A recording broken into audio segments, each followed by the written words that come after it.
Laptop सुद्धा आहे, laptop सुद्धा आहे, चालतो. कॅम्प्युटर शिवाय आता कुठलंच काम होऊ शकत नाही, ती काळाची गरज आहे. अत्यंत महत्वाचं आहे. त्याच्याशिवाय काम कुठलं येऊ शकत नाही. ग्रामपंचायतच्या प्रत्येक कागदासाठी कॅम्प्युटर लागतोय, लॅपटॉप लागतोय, प्रिंटर लागतोय. तर यावरून एवढं दिसून येत आहे, थांबा सर थांबा. यावरून एवढं दिसून येत आहे की 15 वित्तचा जी आराखड्याचा संदर्भ पकडत नाहीत. दुसरी गोष्ट प्लॅन प्लस किंवा प्रशासकीय मान्यता आदेश किंवा ह्या अशा काही गोष्टीचा केराची टुपली म्हणजे त्याप्रमाणे दावल्यासारखं आणि मनमानी पद्धतीने एवढ्या मोठ्या रकमेच्या वस्तू तुम्ही घेण्याबद्दल पण दुमत नाही, ती काळाची गरज आहे. पण त्या थोड्याशा कमी करून दुसरं एखादं जर छोटंसं, आता समजा फॉर एक्झाम्पल तीर्थक्षेत्र विकासाचं जी शौचालय आहे, शौचालय त्याला 50,000 रुपये आम्ही स्वतःनी 5-10 जणांना आहे, तिथं पोरं पण आहेत, आपण खर्च काढला होता नाही. 50,000च्या आत रुपये, 50,000च्या आत खर्च येतो त्याला. किरकोळ गोष्ट अशी आहे की फक्त त्याच्यावर 2-3 हजार लिटरची टाकी, नंतर ना काही पंपलिंग वगैरेची काय तुटले डॅमेज झाले, अशा जर किरकोळ गोष्टी जर केल्या तरी ती सुद्धा सेवेत येऊ शकते अगदी चांगल्या पद्धतीने. राहिला विषय पाण्याचा प्रश्न म्हणता तर तिथं त्या का भक्तानं सिद्धनाथाच्या कोण भक्त आहेत पाणीचे, त्यांनी बोर मारून दिला. दुसरी गोष्ट आपल्याच गावातील काय गावाच्या बद्दल असणाऱ्या प्रेमा खातीर इतक्या दिवसाचा आड त्या मुलांनी, आपण त्यात नव्हतो, मी जाहीर करतो की आपण नव्हतो, पण ज्या मुलांनी स्वतः विना म्हणजे कुठल्याही प्रतीचं कोणाच्याही विनामूल्य कुठल्याही गोष्टी, थांबा 2 मिनिटं, कुठल्याही गोष्टीची अपेक्षा न ठेवता त्या 10-20-30 मुलांनी तो आड स्वच्छ केला. आज त्याचं पाणी खूप चांगल्या पद्धतीचं आहे, स्वच्छ पाणी आहे, ही सुद्धा वापरात येऊ शकते. बोला आता तुम्हाला नंतर उत्तर पण द्या.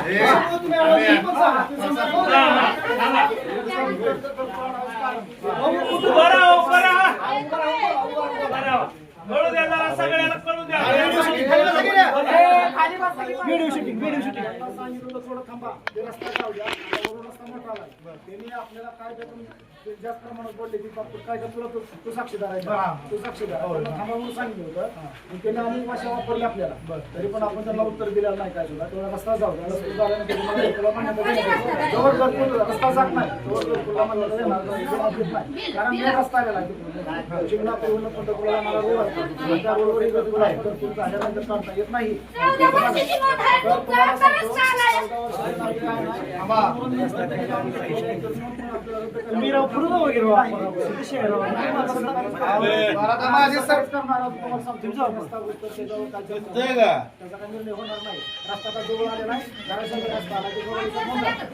तुम्ही रस्ता झाल्यावर तरी त्यांचा प्रश्न मिटवणार का?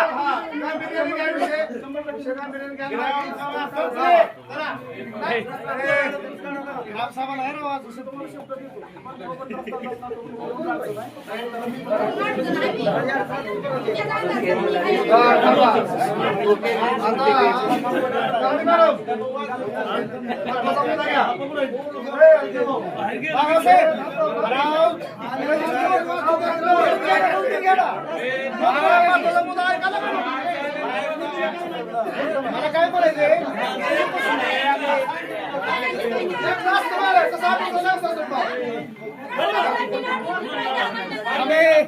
दोन मिनिट थांब. मी काय म्हणतोय का, सरपंच सचिव दोघांना पण विनंती करतो, ग्रामसभा संपली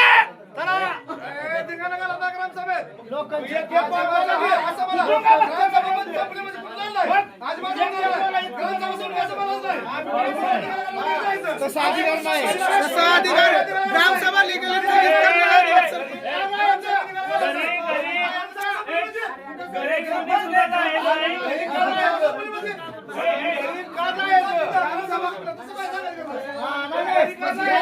ग्रामसभा संपवायचा अधिकार मी तुम्हाला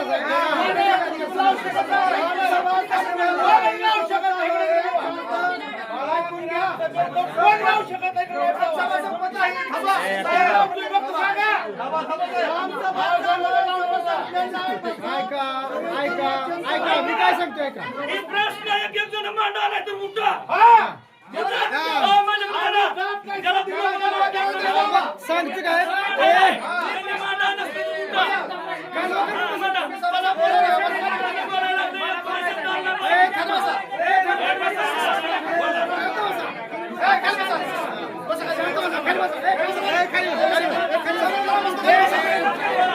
खाली बसा खाली बसा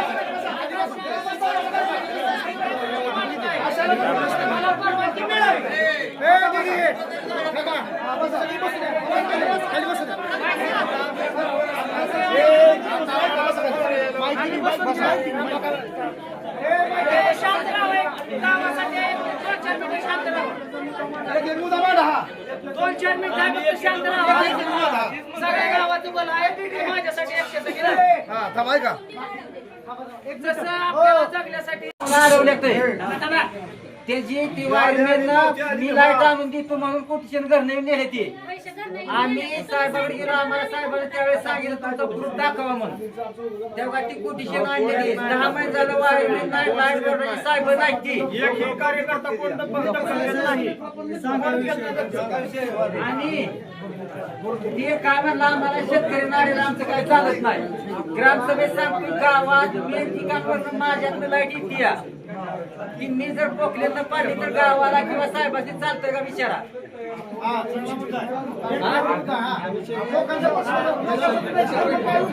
आम्हाला याला शेतकऱ्याची अडचण आहे.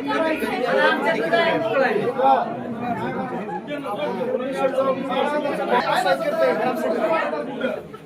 तुम्ही जाऊ द्या म्हणतो ना गांभीर्याने घ्या. ग्रामसभा ही वर्षातून एकदा होती ही गांभीर्याने घ्या. तुमचा मुद्दा मांडायला हे आजचा दिवस आहे. उद्या तुमची कोणी दखल घेणार नाही हे लक्षात घ्या. हेच कळलं का? साहेब बोलायचं मला. ग्रामसभा संपूर्ण बोलायचं मला. खाली बसा, खाली बसा.